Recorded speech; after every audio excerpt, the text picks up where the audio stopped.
Erev Tov. Good evening.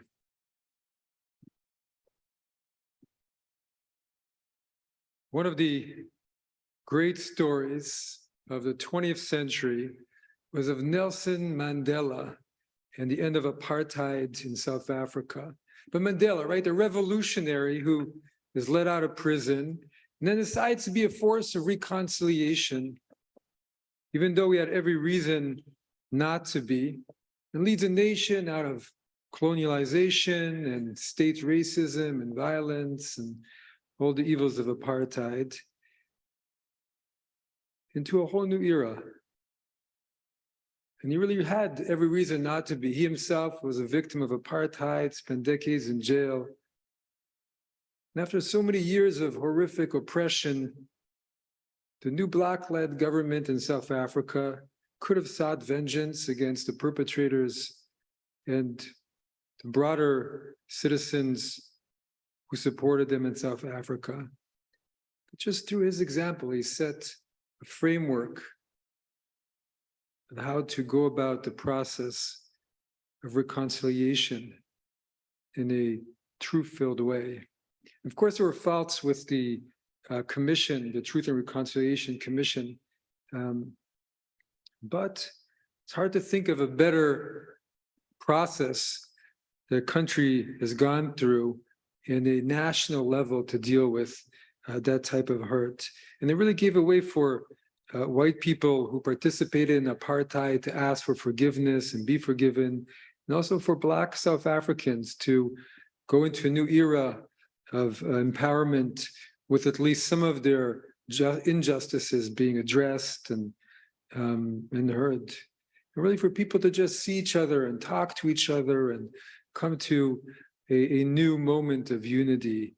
And even for those who committed real crimes, there was often ability to repent, and for justice, and fair justice a lot of the time, and compassion in many cases, really a way forward. So as many of you know, I went to school partly in England, and I remember one day we were visited, there was a talk at our school by a principal of a South African school, a boarding school. And he came to talk to us about just this, about South Africa and his experience through Truth and Reconciliation. Even though he was a white South African, at a certain point, and this is what I remember, he said in his thick accent, "Well, I am Black." Everybody looked at him and a little uncomfortable, but we knew what he meant. And there was something about the openness of the process he'd been through had given him an opportunity to change even his own self-perception, to change even his own self-identity. And I remember it struck with me because I was thinking how profound that process must have been for him to really take that on. There'd been this opportunity for a large group of people to address reconciliation, as the name suggests, and how powerful and important that is when it can happen. And it really did something amazing, even though it wasn't perfect, of course. And so some years, when we come to Selichot and to our high holidays and to the process ahead of us and asking for forgiveness, right? Selichot means sorries. In Israel, when you say slicha, it means sorry, even though people don't say it that often. But often it's an individual process, right? All the ways we can remove all that debris that builds up every year in all of our relationships, our mistakes, our lapsed promises to ourselves, to God. Maybe this year, what it's about, as we look in the world, we understand that this year, our selichot are not about asking for forgiveness for our personal failings. It's about our failings as a communities, our failings as a people, our failings as nations. It's how divided our world looks from where we stand, how divided it looks. So many places, so many countries around the world where people are just not talking to each other. And no one really wants to hear what the other thinks. except for looking at the comments after the web articles and thinking, oh, how could they have the chutzpah to write that? And the public ground in so many countries has become a battleground. We keep thinking we're being invaded by people who wish to do us harm with their warped views. We do not want to hear any word they say. We want to turn their own slogans against them. And we think we know precisely what they think and who they are, and we blanket entire groups with extreme ideologies, and we turn away from hearing them. And civil, or so to speak, civil societies, nations and peoples, everything is falling apart. And if the others suffer, we say, well, they deserve it. Let them have it. And we shun coming together. And Israel is at the seams, and this country is not doing that much better. And this is what we have to ask forgiveness for this year. Because sure, we have this tradition that God created the world, but it's our responsibility for the deeds of humanity. We let it grow to where it is. Our failures to embrace each other, to find common ground, and to just concern ourselves with the well-being of others who may be different a little bit, and to care about the suffering of others, and more broadly, to care for our planet. Really learning to see the divine image in another person. And therefore, we need to say sorry as a group, as a collective, as a people, as a humanity. We've blown it in the most basic terms of the Torah's expression of what it means to be a human being in this world. Because God said, let us make them in our image. And so everyone is created in the image of God, B'Tselem Elohim. And this was Bereshit, in the beginning.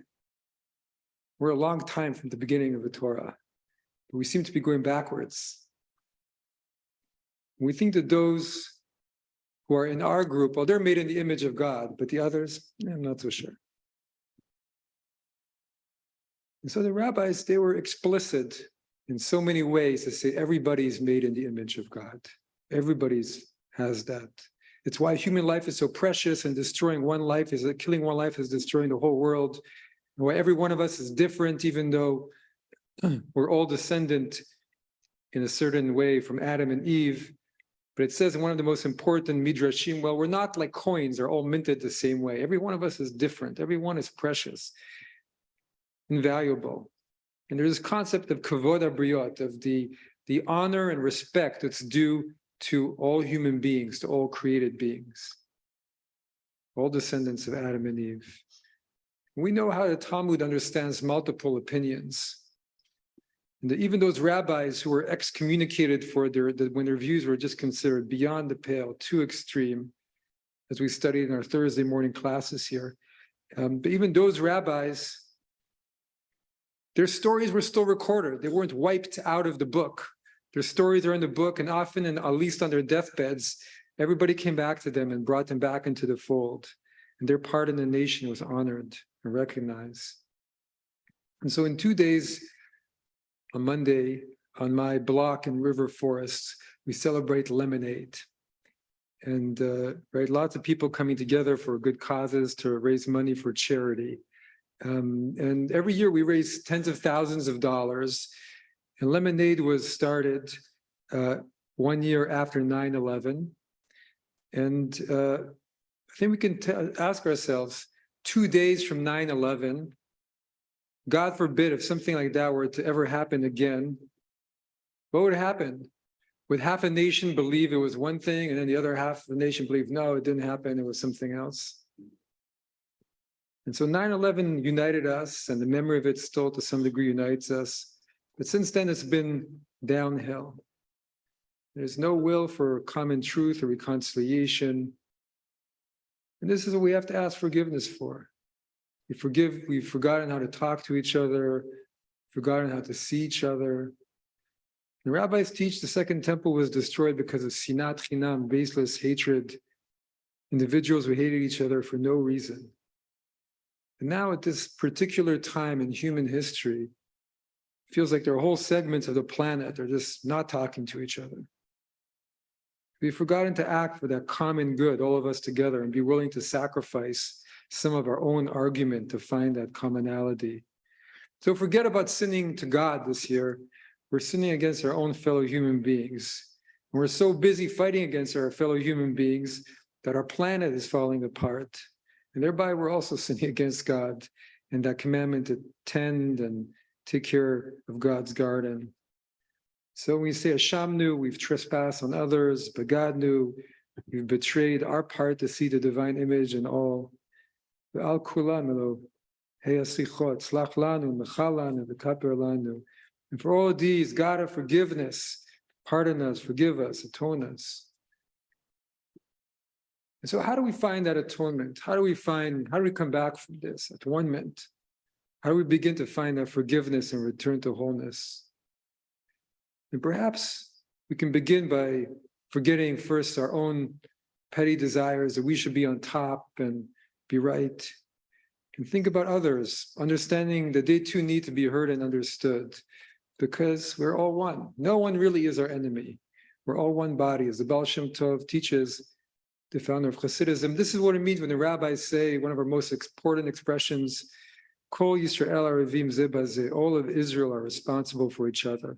We're responsible for one another because we're all part of the same body. And when we attack each other, it's as if our hand was hitting our head.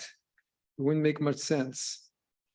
So we've forgotten how to stand up and go beyond ourselves and put down our phones and reach out to someone else who appears different, and just to go out of our comfort zones and stand up and be counted publicly for that gesture, to at least try and bridge the divide.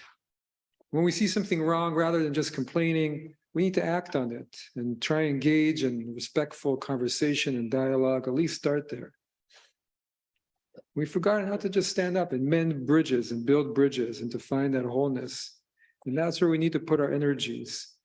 So what's the skill of listening that we talk about? The skill of listening is just to sit down and listen to another person talk without interrupting. I remember in rabbinical school, they made us practice this. We're challenged to do it a little bit and to sit down and just have your whole being listen to the other person. And it's actually amazing when you do that, how much you discover that you completely did not expect to discover. What comes out of there, it opens up conversation, it opens up a relationship. It's very powerful. This is what we teach our children. We say, listen to us, listen to your teachers. When my son Adir is listening, which doesn't happen always, I can tell he's completely focused, completely in it. And so we need to listen, right? Shema Yisrael, hear O Israel. Not so easy for us Jews. Maybe that's why Moses repeats it so many times in the book of Deuteronomy. Shema, Shema, Shema, he says. So that we would just listen and realize that we're all part of the oneness. We're all part of the Echad. I am you and you are me. The white man who says he is black. We're all created in the image of God. And so we act if such a transformation is impossible. We ask, how can things really change? Or we admit change can happen, but let them start first. But beyond all these issues, there's something even more fundamentally wrong, that we've forgotten who we really are, what this really means to be in the image of God and to have a part of us that's eternal spirit. So there's an ancient parable of a lion who gets lost as a cub and gets found by a flock of sheep. So the sheep, they bring up the lion as one of them. The lion even baas like the other sheep. Goes around eating grass, thinking this is what he is. But one day, another lion comes and approaches, and all the other sheep instantly run away. And the lion's sheep also tries to run away. But the other lion grabs him by the mane and takes him to a lake and says, look at the water. Look what you are. So the sheep looks in the water and he sees he's not a sheep, he's a lion. And suddenly he stretches out his lion body and lets out a deep roar and the whole forest shakes. So our greatest failing is thinking that we are sheep when in fact we are lions. And that we can address even the deepest hurts in our society. We can find truth and we can find reconciliation. And it may be a long road, but we each have to find that space in some way to embody that vision, not as self-defeated sheep, but as lions. Being a lion isn't always about fighting each other, but to be a lion is to have courage and to have a heart of a lion that is open to approach, to building a bridge, to finding common ground, and creating a new beginning. This year, our Selichot, our penitentiary prayers during the coming weeks, from now until Yom Kippur and all of that, Rosh Hashanah in between, is about our collective failing and how we have let those differences grow and how we have failed in that most fundamental Torah directive. See each other in the image of God. We're all descendants of Adam and Eve. And it's not an abstract or fantastical aspiration. It is work that can be tangible and real. We can address our collective penance. We can come together. We can reconciliate. We can even just ask forgiveness for not wishing peace on the other. And it's never too late to believe that. We can change ourselves. We can change our community, our nation, and Israel, and our world. As the Psalms say, for the sake of my kin and friends, I pray for your well-being. For the sake of the house of the Lord our God, I seek your good. And even though we think differently, or we act differently, for the sake of the house of the Lord our God, this beautiful world and planet that we live on, for the sake of all of it, my kin and friends, descendants of Adam and Eve, I seek your good. Erev Tov.